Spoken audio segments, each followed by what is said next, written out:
இப்போல்லாம் ஜாதி யாருங்க பார்க்குறான்னு கேட்குற ஈனப்பயல்களுக்கு இந்த வீடியோவை மூஞ்சியில் எடுத்து காட்டுங்க. இந்த பொண்ணு கவினை லவ் பண்ணவே இல்லைன்னு சொல்லிருச்சு. 21 வயசான சுர்ஜித் 28 வயசான கவினை ஓட ஓட வெட்டி கொண்டிருக்கான். இந்த மாதிரியெல்லாம் நடந்ததுக்கான காரணம் என்னன்னு நான் சொல்கிறேன். அதுக்கு முன்னாடி நீங்கள் நம்ம சேனலுக்கு புதுசாக இருந்தால் இப்போவே சப்ஸ்கிரைப் பண்ணி பெல் ஐக்கானை ப்ரெஸ் பண்ணிக்கோங்க. அப்போ தான் நான் போகிற ஒவ்வொரு வீடியோவும் உடனுக்குடனே உங்களை வந்து சேரும்.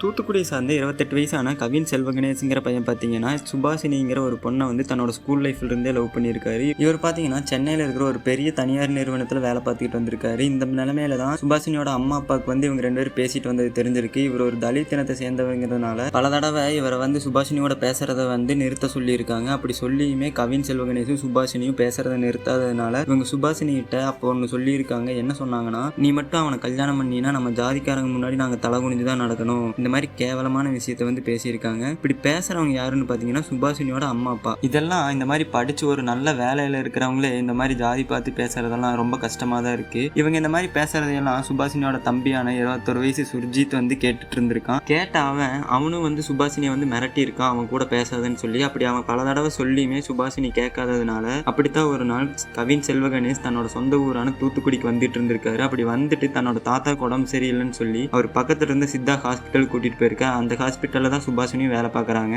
அவங்க கூட கொஞ்ச நேரம் பேசிட்டு திரும்ப வீட்டுக்கு வர்றப்பதான் 21 வயசான சுர்ஜித் வந்து அவரை வாக்குவாதத்தில் ஈடுபடுத்தி அவரை ஓட ஓட துரத்தி வெட்டி கொண்டிருக்கான். அவர் ஓட ஓட துரத்தி வெட்டி கொண்டுட்டு அவங்க அம்மாவை பார்த்து உன் பையனை அள்ளிட்டு போன்னு கேவலமா பேசியிருக்கான். இந்த மாதிரி பேசிட்டு ஒரு சில நேரத்திலேயே போலீஸ்ல போய் சரண்டர் ஆயிருக்கான். இவன் இந்த மாதிரி எல்லாம் பண்ணதுக்கு பின்னாடி என்ன தெரியுதுன்னா, இவனுக்கு வந்து இவன் வந்து ஜாதி பெருமையை காக்கிறதுக்காக பண்ணாலும், இவன் இந்த மாதிரி எல்லாம் பண்ணாலும் இவனை வந்து அம்மா அப்பா வந்து எஸ்ஐயா இருக்கிறதுனால காப்பாத்திடுவாங்கிற ஒரு நம்பிக்கையில தான் இவன் வந்து தனியும் பண்ணியிருக்கான். வெறும் 21 வயசு பையன் ஜாதிக்காக கொலை பண்ற அளவுக்கு போறானா, அவன் மண்டையில ஜாதி வெறி எவ்வளோ ஏறி இருக்குன்னு பாருங்க. இதுக்கெல்லாம் காரணம் என்னன்னு பார்த்தீங்கன்னா, அவன் சின்ன வயசுல இருந்து வளர்ந்த விதமும் ஒரு காரணமா இருக்கலாம். ஏன்னா அவனை சுத்தி ஜாதி பெருமைன்னு சொல்லி பேசி அவன் இந்த நிலைமை காக்கியிருக்காங்க. இது அவன் ஒருத்த மட்டும் இல்லை, தமிழ்நாட்டில் பல இடத்துல இந்த மாதிரி தான் நடந்துகிட்டு இருக்கு. இந்த மாதிரி ஜாதிக்காக கொலை பண்றவனை தான் நாளைக்கு தலையில தூக்கி வச்சு ஆடிட்டு இருப்பானுங்க அந்த ஜாதியில் இருக்கிறவனுங்கெல்லாம். இதெல்லாம் பார்த்தாலே கேவலமா இருக்குது. எப்படி இந்த மாதிரி எல்லாம் பண்ணிட்டு திரியிறானுங்கன்னு தெரியல. அதுவும் தன்னோட பெருமைக்காகவும் தன்னோட ஜாதி பெருமைக்காகவும் ஒரு கொலை பண்றதை வந்து இன்னொரு பையனை கொல்றதை வந்து அவ்வளோ ஈஸியாக பண்ணுறானுங்க. இந்த மாதிரி பண்ணுறவங்களுக்கு ரொம்ப பெரிய தண்டனை வழங்கினா மட்டும்தான் இது ஃபியூச்சரில் தடுக்க முடியும். இவனுக்கு என்ன தண்டனை கொடுக்கணுங்கிறத நீங்களே சொல்லுங்கள். இவனுக்கு தண்டனை கிடைக்குமாங்கிறதே இப்போ டவுட்டாக தான் இருக்குது. ஏன்னா இவன் கொஞ்சம் வசதியான குடும்பத்தை சார்ந்தவன் அப்படிங்கிறதுனாலையும் இவங்க வீட்டில் இருக்கிறவங்கலாம் போலீஸ் அப்படிங்கிறதுனாலையும் கேஸை பல விதமாக திசை திருப்ப பார்க்குறாங்க. அப்படி தான் இப்போ சுபாஷினியே இவனை லவ் பண்ணலன்னு சொல்ல வச்சிருக்காங்க. சுபாஷினியை எதுக்காக இப்படி சொல்கிறாங்கன்னா, தன்னோட அம்மா அப்பாவும் போலீஸ் ஸ்டேஷனில் இருக்காங்க, தன்னோட தம்பியும் ஜெயிலுக்கு போகிறான் அப்படிங்கிற ஒரே காரணத்துக்காக பிரெயின் வாஷ் பண்ணி இவங்களை இந்த மாதிரி சொல்ல வைக்கிறாங்க. இந்த கேஸ் பல விதமாக திசை திருப்புவாங்க, ரொம்ப லேட் பண்ணுவாங்க. ஆனால் தமிழ்நாடு அரசு சீக்கிரமாக நடவடிக்கை எடுத்து ஒரு ஜட்ஜ்மெண்ட் கொடுக்கணுங்கிறத நான் என்னோட வேண்டுகோளாக வைக்கிறேன். உங்களோட கருத்து என்னன்னு நீங்கள் சொல்லுங்கள்.